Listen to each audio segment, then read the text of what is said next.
중국 청나라 멸망기에 그 멸망의 자리를 앞당겼던 여러 사건들이 있었습니다. 그 중에 하나가 의화단 사건이었습니다. 이 의화단 사건은 중국에 침입해온 서양 제국의 그 수탈에 저항하기 위해서 청나라 백성들이 모여서 그들 나름대로의 세력을 키우고 청나라를 부흥하게 하고 서양을 멸하겠다라는 구호를 내걸고 일어났던 1900년도의 사건이었죠. 그래서 서양을 대표하는 교회와 신도들에 대하여 살인, 방화, 약탈을 하고 선교사와 기타 서양인들을 살해하기까지 하였습니다. 이에 서양 각국의 공사관과 그리고 자국의 국민 보호를 위해서 일본을 포함한 서양과 각국의 군대가 중국에 진출하게 되었죠. 그래서 이 의화단과 서양 각국의 연합군은 전투를 벌일 수밖에 없게 되었는데, 여러분이 잘 아시는 대로 서양의 연합군은 당시 최첨단의 무기로 무장하고 있었고, 청나라의 일반 백성들로 뭉쳐진 구성되어진 이 의화단은 거의 맨몸이나 마찬가지였습니다. 그런데 이러한 무기의 열세에도 불구하고 그들은 맨몸으로 서양의 연합군에 대해서 매우 용맹하게 전투에 임했고 맞섰다는 것이죠. 그런데 이 의화단이 이렇게 맨몸으로 맞설 수 있었던 것은 자신들만이 갖고 있었던 맹목적인 확신에 있었습니다. 전투를 앞에 두고 의화단원들은 일종의 예식들을 행하였는데, 부적을 태운 물을 마시고 그리고 주문을 외웠습니다. 그렇게 행하면 싸울 때 신이 나의 신체를 보호하고 도창불입, 즉 칼과 창도 나를 뚫지 못할 것이고, 더 나아가서 총알은 나의 몸 양쪽으로 지나갈 것이다. 신은 내가 피곤한 줄도 모르게 할 것이고 기운이 펄펄 나게 해줄 것이라는 그런 확신과 믿음을 가지고 서양 연합군과의 전투에 맨몸으로도 열심히 나갔던 것이죠. 어떻게 생각하십니까? 그 결과가. 그런데 이와 같이 말도 안 되는 일들이 오늘 우리들 주변에서도 종종 보이고 있다는 것이, 아직까지도 그렇게 일들이 일어나고 있다는 것이 참 안타까운 모습입니다. 오늘 본문 5절과 6절의 말씀 우리 함께 읽어보도록 하겠습니다. 이에 마귀가 예수를 거룩한 성으로 데려다가 성전 꼭대기에 세우고 이르되 내가 만일 하나님의 아들이여든 뛰어내리라. 기록되었으되 그가 너를 위하여 그의 사자들을 명하시리니 그들이 손으로 너를 받들어 발이 돌에 부딪히지 않게 하리로다 하였느니라. 아멘. 마귀는 이번에도 내가 하나님의 아들이거든 이라는 이 말을 하면서 예수님을 시험하기 시작합니다. 그런데 문득 여기서 드는 질문은, 하나님의 아들이신데, 아니 하나님 그 자체이신 예수님께서 왜 시험을 받으셔야 하는가라는 것이죠. 더 나아가서 감히 하나님의 아들이자 하나님 그 자체이신 예수님을 시험할 존재가 있느냐라는 것이죠. 그렇지 않습니까? 이건 하나님을 시험하는 거잖아요. 그런데 여러분 아셔야 될 것은, 여기에서 하나님의 아들로 일컬어지는 예수라는 의미는 이중적이라는 것입니다. 즉, 먼저 예수께서 하나님의 아들이라는 것은 예수님의 초자연적인 정체성, 즉 그가 성령으로 잉태되신 하나님의 아들이고 하늘이 열리고 성령이 그 위에 임하신 하나님의 아들이심을 분명히 말하고 있는 것입니다. 또 다른 의미는, 광야에서 시험 받으시는 예수님은 역사 속에서 이 땅에서 하나님의 택하심을 받고 하나님에게 사명을 부여받은 이스라엘로서의 하나님의 아들, 사람으로서의 하나님의 아들을 얘기하는 것이죠. 하나님의 자녀. 즉 예수님께서는 이스라엘이 광야에서 그러했던 것처럼 하나님께 택하심을 받고 사명을 받은 자로서 지금 시험을 받고 계신 것이라는 것입니다. 즉 이 시험은 이 세상을 살아가는 우리 모두에게 해당되어지는, 여전히 지금도 우리에게 유혹으로 다가오는 사탄의 시험이라는 것이죠. 2000년 전에 예수님만이 당한 것이 아니라, 예수님이 이게 당해야 되는 것이 아니라, 오늘 우리들에게도, 지금 현재를 살아가는 우리에게도, 하나님의 자녀인 우리에게 항상 다가오는 시험이고, 여러 표현의 형태들이 있겠지만 근본적인 유혹은 바로 이러한 부분이고, 이것을 이겨내야지 제대로 하나님의 사람으로 살아갈 수 있다는 것입니다.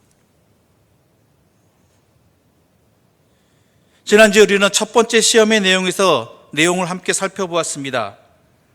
그 시험에서 예수님을 넘어뜨리는데 실패한 사탄이 이번엔 장소를 바꾸지요. 그 당시 예루살렘 성전은 유대인들에게 있어서 모든 삶의 중심이었습니다. 마귀는 예수님을 성전 꼭대기에서 뛰어내리라고 말합니다. 모든 유대인들이 보는 앞에서 하나님을 섬기는 성전 꼭대기에서 뛰어내려도 아무렇지 않음을 보여달라는 것입니다. 그러면 모든 유대인들이, 더 나아가 세상의 모든 사람들이 예수님이 하나님의 아들임을 분명히 인정할 수밖에 없을 것이다라는 것이죠.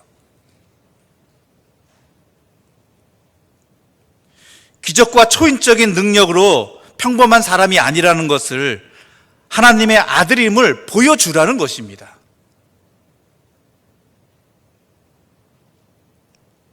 여러분, 사람에게는 주어진 조건과 한계가 있습니다. 할 수 있는 일이 있고 안 되는 일이, 할 수 없는 일도 있고 안 되는 일도 있습니다. 아무 일 없기를 바랍니다. 하지만 아무 일이 없을 수 없습니다. 질병 피할 수 없습니다. 시련 피할 수 없습니다. 위험이나 재해 피할 수 없습니다. 슬픔이나 아픔도 마찬가지입니다. 그리고 때와 모양만 다를 뿐 모두 죽을 수밖에 없습니다. 그게 사람입니다. 마귀의 이 두 번째 시험은 하나님의 아들이라면 이러한 조건과 한계가, 그 한계에서 예외가 되어야 되지 않겠느냐라는 것이죠. 보통 세상 사람들과는 똑같아서는 안 된다는 뜻입니다.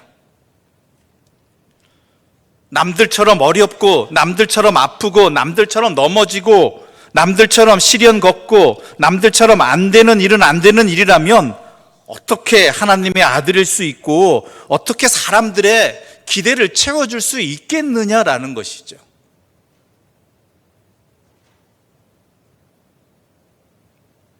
사람들이 예수님께 나오게 하려면, 예수님의 말씀을 믿게 하려면, 듣게 하려면 뭔가 확실한 것을 보여주어야 하지 않겠느냐라는 것이죠. 사람들이 예수님을 믿고 의지하게 하려면 무엇인가 분명한 것이 있어야 한다는 것입니다. 그래서 기적과 인간을 뛰어넘는 초인적인 능력은 예수님을 하나님의 아들로 보여줄 수 있는 확실하고 분명한 수단이 되는 것입니다. 성전 꼭대기에서 뛰어내리면 죽습니다. 아무 일도 없을 수 없습니다. 그런데 그렇지 않음을 보여주게 되면 사람들은 예수님을 하나님의 아들로 믿고 받아들일 것이니 그렇게 해봐라. 그러면 주님을 따르는 그 사람들도 자신들에게 그런 은혜와 능력이 나타나기를 아주 열광적으로 기대하면서 당신을 믿을 것이고, 당신을 따를 것이고, 당신의 말을 들을 것이다 라는 것이죠. 그럴싸하지 않습니까?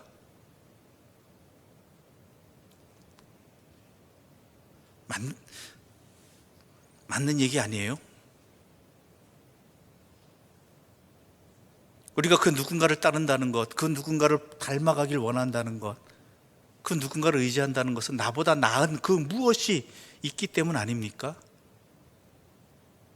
나보다 더 성공하고 나보다 더 쉽게 무엇을 이루고 내가 할 수 없는 어떤 것을 해낼 수 있는 사람, 그런 사람을 만나고 싶고 그 사람과 함께하고 싶고 그 사람의 삶을 따라가고 싶은 것이 우리들 아닙니까? 그런데 예수님은 이 마귀의 시험을 하나님에 대한 도전과 도발로 받아들이셨습니다. 7절의 말씀 함께 읽어보겠습니다. 예수께서 이르시되 또 기록되었으되 주 너의 하나님을 시험하지 말라 하였느니라 하시니, 하나님을 시험하지 말라고 이야기하십니다. 예수님은 사람이셨습니다. 사람이셨기에 우리와 마찬가지로 사람의 모든 조건과 제약 아래에 사셨습니다. 예수님이 하나님의 아들이신 것은 하나님과 하나님의 뜻으로 충만하게 사셨기 때문이지 기적이나 초인적인 능력으로 반인 반신이거나 신이셨기 때문이 절대로 아니라는 것이죠. 예수님이 하나님의 아들이신 것은 하나님의 마음을 닮아 헌신과 사랑의 삶을 사셨기 때문이지 고통을 당하시지 않거나 모든 것이 가능하셨기 때문이 아니라는 것입니다. 사람이 사람의 자리에서 벗어나는 것, 사람이 사람에게 일어날 수 있는 일들에서 예외가 되기를 바라는 것, 그것을 예수님은 하나님을 시험하는 것이라고 분명히 말씀하고 있습니다. 하나님의 사람도 아픕니다. 하나님의 사람도 시련을 겪습니다. 하나님의 사람도 가난하고 실패하고 두려워하고 슬퍼하고 외로워하고 질병을 겪고 사고 등에서 면제가 되지 않습니다. 하나님의 사람도 할 수 없는 일이 있고 안 되는 일이 있습니다. 믿음이라는 것은 그런 조건들에서 예외가 되어 사람이 하나님처럼 되기를 바라는 것 아닙니다. 믿음은 그런 조건들 안에서도, 그런 상황들, 그런 제약들 안에서도 하나님의 사람은 하나님의 사람으로서 일을 하고 하나님은 하나님의 일을 하시는 것, 그것이 어우러지는 것입니다. 하나님의 아들이라는 말도, 하나님의 아들이라면 말도 안 되는 일이 없다든지 아니면 사람이 그런 것들이 아니라 사람이 하나님의 뜻에 따라야 된다는 것입니다. 성전 꼭대기에서 뛰어내려도 아무 일이 없을 것이라는 이 생각은 믿음이 아니라 교만이고 욕망이고 하나님을 시험하는 것이고 사탄이 나를 유혹하는 것이라는 것이죠. 그런데요, 더 심각한 게 뭔지 아십니까? 이 유혹에 넘어가면요, 하나님의 사람으로 살 수가 없다라는 것입니다. 더 정확히 이야기하자면 십자가를 질 수 없습니다. 이건 심각한 문제입니다. 마귀나 예수님이 영광 받으시는 거 싫습니다. 좋아하겠습니까? 그럼에도 불구하고 예수님 보러 성전 꼭대기에서 뛰어내려 아무 일 없어서 사람들의 영광을 받으라고 그렇게 권하는 것은, 유혹하는 것은 더 싫은 것이 있습니다. 그것이 뭐냐면 하나님의 아들 예수님이 십자가를 지시는 것입니다. 어떻게 해서든지 예수님이 십자가를 지는 것을 막으려 하는 것이 예수님의 목적입니다. 왜요? 그게 하나님의 뜻이기 때문입니다. 십자가를 지는 것이. 마귀는 분명히 알고 있습니다. 예수님이 영광을 받고 세상적으로 유명해지는 것, 스타가 되는 것은 그것을 통해서는 인류가 구원을 얻을 수 없다고 하는 사실을 이미 마귀는 분명하게 알고 있는 것이죠. 하나님의 방법이 아니라는 것을 알고 있는 것입니다. 예수님이 십자가를 지시는 것을 통해서 오늘 우리 인간들이 구원을 얻을 수 있게 된다는 사실을 그 누구보다 잘 알고 있는 것이 마귀인 것입니다. 그래서 마귀는 힘을 다해서 예수님의 십자가를 막으려고 하고 있는 것입니다. 마태복음 16장에서 예수님은 제자들에게 물으셨습니다. 사람들이 나를 누구라 하더냐? 그리고 너희는 나를 누구라고 하느냐? 누가 대답했죠? 제자 가운데 베드로가 이렇게 대답하죠. 주는 그리스도시요 살아계신 하나님의 아들이십니다. 예수님은 너무 기뻐하시면서 칭찬하셨습니다. 그리고 이 반석 위에 내가 교회를 세우겠다고 하시면서 천국 열쇠를 너에게 주겠다라고까지 말씀하셨죠. 그리고 바로 다음에 예수님께서는 자신이 십자가에 못 박혀 돌아가신다는 그 말씀을 하셨습니다. 그때 그 이야기를 들은 베드로가 바로 뭐라 그럽니까? 주여, 그럴 수는 없나이다. 그런데 베드로의 이 말을 듣고서 바로 예수님께서는 사탄아 내 뒤로 물러가라라고 분명히 말씀하셨다라는 것 우리는 너무 잘 알고 있습니다. 이 베드로의 입을 통해서 나온 말이 뭡니까? 십자가를 지시면 안 됩니다라는 것이죠. 바로 사탄이 마귀가 광야에서 예수님께 걸었던 두 번째 시험이 바로 이것입니다. 십자가를 지지 못하게 하는 것, 십자가의 길을 걸어가지 못하게 하는 것, 이것이 마귀입니다.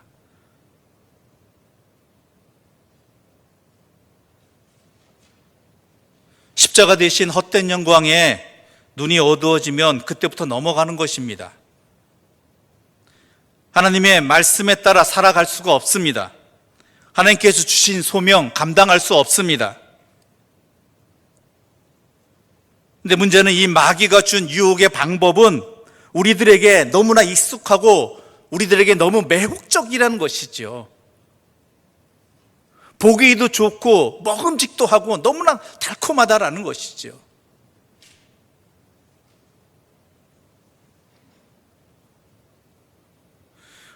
그래서 어떻게 됐든지 하나님의 뜻이라는 목적에는 동의하면서도 우리가 그 하나님의 뜻을 이루는 방법에 있어서는 하나님의 방법이 아니라 마귀의 방법으로 쉽게 따라가려고 하는, 그러고 많은 우리의 실패의 자리가 바로 거기에 있다는 것입니다. 십자가가 아닌 쉽고 편한 방법으로 이루고 싶은 유혹을 얼마든지 받을 수 있습니다. 거치 통하는 세상입니다. 그런데요, 하나님의 백성이라고 하지만 자기 마음의 바람대로, 자기의 생각대로, 자기의 욕망대로 그 일에 깊이 빠져들게 되면, 그 방법을 사용하게 되면 결국은 그것이 하나님을 시험하는 일이 되어버린다는 것입니다. 성전 꼭대기에서 뛰어내려서 하나님이 거기서 너를 받들게 하라, 너를 섬기게 하라는 것이 사탄의 유혹인 것입니다.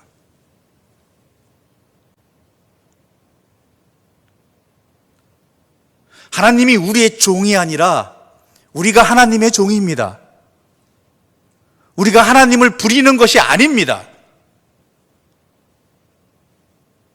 하나님께서는 우리가 그런 방법으로 영광 받으시는 것을 원하시지 않고 계시는 것을 분명히 알아야 된다는 것입니다.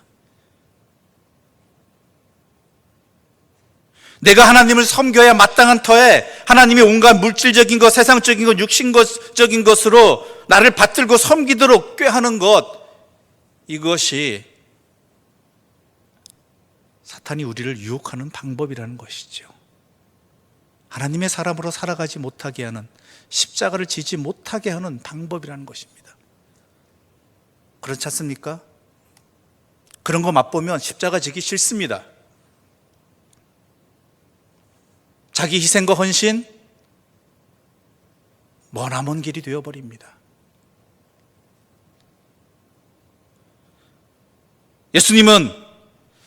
예수님을 따르기를 원하는 무리를 향해서 분명히 선언하셨습니다. 누가복음 9장 23절을 보게 되면 이렇게 기록되어 있습니다. 함께 읽어보겠습니다. 또 무리에게 이르시되 아무든지 나를 따라오려거든 자기를 부인하고 날마다 제 십자가를 지고 나를 따를 것이니라. 아멘. 결국 이 시험을 통해서 마귀가 이루고자 하는 목적,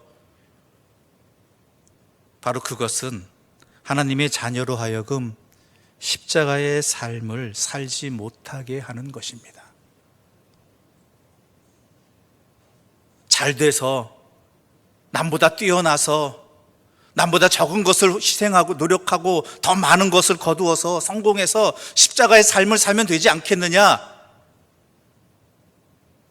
안 됩니다. 그게 이미 욕망에 사로잡히는 그 순간 십자가는 저 뒤로 넘어가 버립니다. 이 잔을 내게서 옮겨 주시옵소서가 내 삶의 목적이 되어 버립니다. 하나님의 뜻은 사라지고 내 욕망만 내 안에 가득 차게 되는 것이고 내 삶의 목적이 되는 것입니다. 하나님께 예배드리는 목적이 다른 것에 있게 되는 것입니다.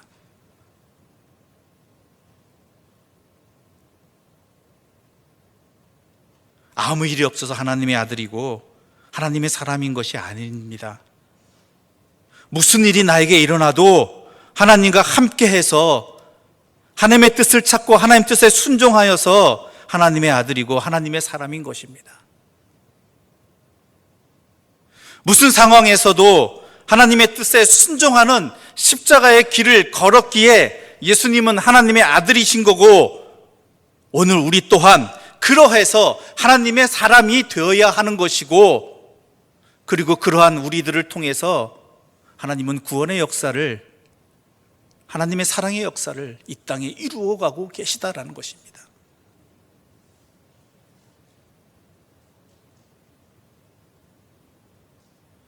명심하십시오.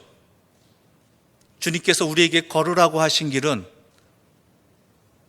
십자가의 길입니다. 자기를 부인하고 날마다 제 십자가를 지고 나를 따르라고 말씀하신 길이, 바로 거기에 하나님의 뜻이 있고 하나님의 구원의 역사가 있고 우리가 이 땅을 하나님의 사람으로 살아가고 이 세상이 하나님의 세상으로 회복되어지는 길이 바로 거기에 있다라고 분명히 말씀하고 계시는 것입니다. 사탄의 유혹에 넘어가지 맙시다. 하나님의 길을 걸어갑시다. 그래서 세상 사람들에게, 우리와 함께 살아가는 이웃들에게 우리를 통해서 하나님의 구원의 역사가, 우리 교회를 통해서 하나님의 은혜의 섭리가 증거되어지고, 그리고 하나님 안에서 모든 사람들이 회복되어지는 그날이 이루어지기 위해 십자가의 길을 걸어가는 하나님의 사람들 되시기를 간절히 소망합니다. 유혹에 넘어가지 마십시오. 하나님을 시험하지 마십시오. 그것은 사탄이 기뻐하는 일입니다. 기도드리겠습니다. 하나님 아버지, 나의 생각과 나의 형편으로 하나님을 시험하지 말게 하여 주시옵소서. 내가 비록 고난의 자리에 처한다 할지라도, 또한 슬픔을 겪는다 할지라도, 아픔 속에 있다 할지라도 그 가운데서 하나님의 뜻을 먼저 구하게 해주시고, 그 길이 하나님의 뜻이라면 기뻐하며 십자가의 길을 걸어가는 주님의 사람들 되게 하여 주시옵소서.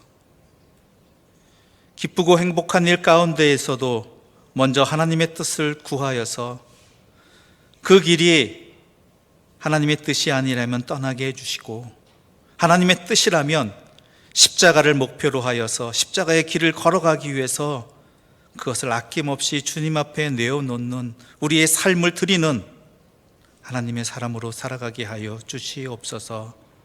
예수님의 이름으로 기도드립니다. 아멘.